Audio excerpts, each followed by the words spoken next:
વાત કરીશું હવે વિગતવાર સમાચારો પર તો બજેટ પહેલા સંસદમાં આર્થિક સર્વે રજૂ કરવામાં આવ્યો છે।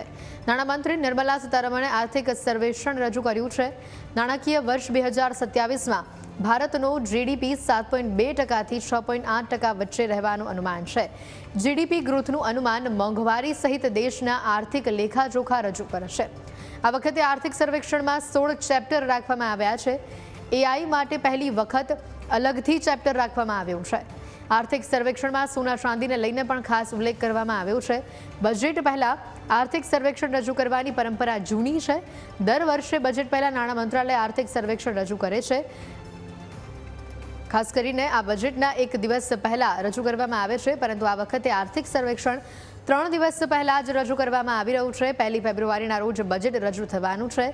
આર્થિક સર્વેક્ષણમાં દેશના માઇક્રો ઇકોનોમિક પરફોર્મન્સ અને ગ્રોથ આઉટલુકની સંપૂર્ણ સમીક્ષા હોય છે અને એનાથી અંદાજ લગાવી શકાય છે કે બજેટમાં કયા સેક્ટર્સને પ્રાથમિકતા આપવામાં આવશે કે પછી સરકારની સ્ટ્રેટેજી શું રહેશે।